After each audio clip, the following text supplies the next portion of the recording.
किसी भी मतदाता की सीसीटीवी वीडियो चुनाव आयोग को साझा करनी चाहिए क्या? चुनाव आयोग बनाम राहुल गांधी, ये जंग अब तेज हो गई है। इस मुद्दे पर आज राहुल गांधी बिहार में वोट अधिकार यात्रा निकाल रहे थे, तो दूसरी तरफ चुनाव आयोग दिल्ली में प्रेस कॉन्फ्रेंस कर राहुल गांधी को चेता रहा था, आपको हलफनामा देना ही होगा। आपने जो डेटा दिखाया वो हमारा नहीं। जी हां, भारत के मुख्य चुनाव आयुक्त ज्ञानेश कुमार गुप्ता आज मीडिया के सामने आए, साफ किया कि राहुल गांधी के पास दो विकल्प हैं, या तो वो हलफनामा दे या देश से माफी मांगे, तीसरा विकल्प नहीं। चुनाव आयोग ने राहुल को 7 दिन का समय भी दिया और मेरे सर सारे मतदाताओं को अपराधी बनाना और चुनाव आयोग शांत रहे संभव नहीं। हलफनामा देना होगा या देश से माफी मांगनी होगी, तीसरा विकल्प नहीं है। आपके माध्यम से मैं ये भी कहना चाहता हूं, अगर 7 दिन में हलफनामा नहीं मिला तो इसका अर्थ ये सारे आरोप निराधार हैं। राहुल गांधी आजकल लगातार आरोप लगा रहे हैं कि महाराष्ट्र में वोट चोरी किया गया। इस आरोप पर चुनाव आयोग ने क्या जवाब दिया, आपको ये सुना दें। महाराष्ट्र में वोटर लिस्ट बढ़ी, समय रहते जब ड्राफ्ट सूची थी तो दावे और आपत्ति क्यों नहीं जमा कराए गए?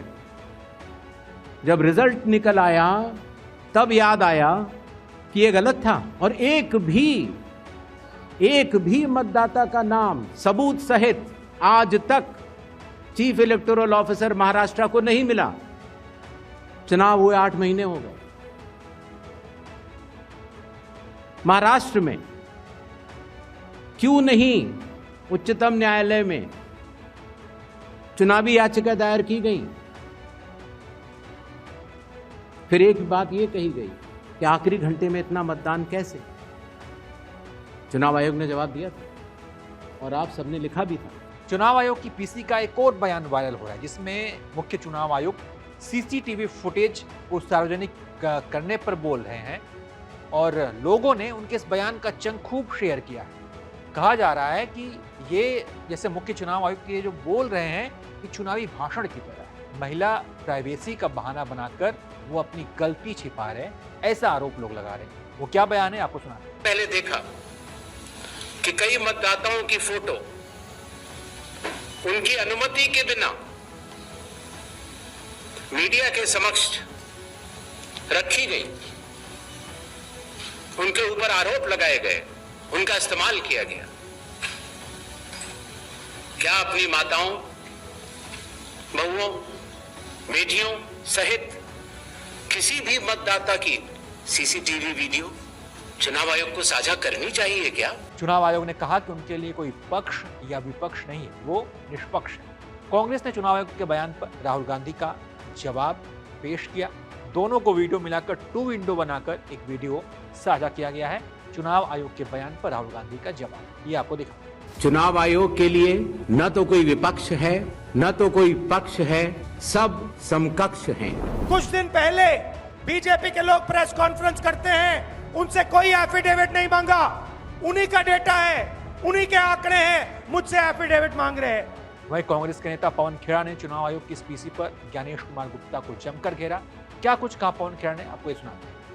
आज मालूम पड़ा देश को कि देश के मुख्य चुनाव आयुक्त का नाम ज्ञानेश कुमार गुप्ता है, वो सामने आए। अब तक तो लोग सोच रहे थे कोई सोर्स नाम का आदमी, कुछ लोग सोचते थे कि संबित पात्रा या कोई अनुराग ठाकुर हैं चुनाव आयुक्त। आज मालूम पड़ा कि नहीं, ज्ञानेश कुमार गुप्ता इस देश के मुख्य चुनाव आयुक्त हैं। लेकिन जब उन्होंने मुंह खोला तो स्क्रिप्ट वही अनुराग ठाकुर, सोर्स और संबित पात्रा वाली थी, बीजेपी की थी। श्री राहुल गांधी नेता प्रतिपक्ष है, उन्होंने प्रेस वार्ता की, तमाम पॉइंट्स आपके सामने रखे, जो सबूत, जो कागज आपको मुहैया कराए वो आप ही से मिले। हमें 6 महीने की मशक्कत करनी पड़ी, उसका आपने एक भी महादेवपुरा असेंबली की एक भी सवाल का आपने जवाब नहीं। एसआईआर पे हमने कई सवाल पूछे, कई शंकाएं जाहिर की, यहां तक कि सर्वोच्च न्यायालय को हस्तक्षेप करना पड़ा दुरुस्त करने के लिए। आप वहां भी लड़ते रहे, ये नहीं करूंगा, लेकिन करना पड़ा।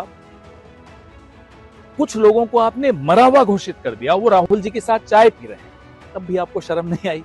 हमने सोचा प्रेस वार्ता में आप कहीं माफी मांग लेंगे, वह भी आपने नहीं मांगी। आप कहते हैं कि अगर सीसीटीवी फुटेज जारी कर दे तो बहनों की इज्जत खराब हो। किस तरह की बहन, किस तरह के आर्गुमेंट दे रहे हैं? सीसीटीवी फुटेज डिलीट करने से चुनाव आयुक्त की, चुनाव आयोग की, लोकतंत्र की, चुनाव की इज्जत खराब कर रहे हैं। और सीसीटीवी फुटेज अगर निजता भंग करती है, प्रिवेसी भंग करती है, तो बनाते ही क्यों हो? तो मुख्य चुनाव आयुक्त आज मीडिया के सामने आए, उनसे सवाल जवाब भी हुए। एक स्वतंत्र पत्रकार का सवाल भी खूब वायरल हो रहा है। उस पत्रकार ने क्या सवाल पूछा है मुख्य चुनाव आयुक्त से, ये आपको हम सुनाते हैं। Sir, few questions. इतना हड़बड़ी में आपको एसआईआर करने का क्या जरूरत है जब बाढ़ चल रहे बिहार में, बारिश के समय, और समय बहुत लोग कह रहे हैं बहुत कम है। आपको सुप्रीम कोर्ट ने आदेश किया 14 तारीख के दिन, आपको मशीन रीडेबल जो 65 लाख लोग का नाम नहीं है तो आपको देना पड़ेगा, इससे पहले आपने क्यों नहीं दिया? आखिरी सवाल है कि महाराष्ट्र में जो 40 लाख नया वोटर आए हैं और लोग कह रहे हैं कि पहला बार महाराष्ट्र के इतिहास में, भारतवर्ष के इतिहास में वोटर ज्यादा और 18 साल उम्र के लोग कम, और 5 बजे के बाद बहुत लोग वोट दिया। तो ये सारे जवाब मुख्यमंत्री देवेंद्र फडणवीस दे रहे, राजनीतिक दल का नेता दे रहे, चुनाव आयोग अभी तक खामोश थे, क्यों? तो कई लोग चुनाव आयोग की पीसी पर सवाल उठा रहे हैं, खासकर सीसीटीवी फुटेज को लेकर जो ज्ञानेश कुमार ने बोला उस पर लोग चुटकी ले रहे हैं। इसके अलावा एक पीयूष कुमार का कुछ उदाहरण दिया चुनाव आयोग ने कि इनका नाम, कई नाम कैसे लोग हैं, नाम कट सकता है, वो भी बात लोगों को समझ में नहीं आई। उसको लेकर भी कई लोग चुनाव आयुक्त को, मुख्य चुनाव आयुक्त को ट्रोल कर रहे हैं और उन पर सवाल उठा रहे हैं। बाकी मुख्य चुनाव आयुक्त की जो आज पीसी रही उस पर आप क्या सोचते हैं, उससे आप कितने संतुष्ट हैं? जो राहुल गांधी के आरोपों पर जो चुनाव आयोग का जवाब आज दिया उस पर आप कितने संतुष्ट हैं? आप अपनी राय कमेंट कर बताइए।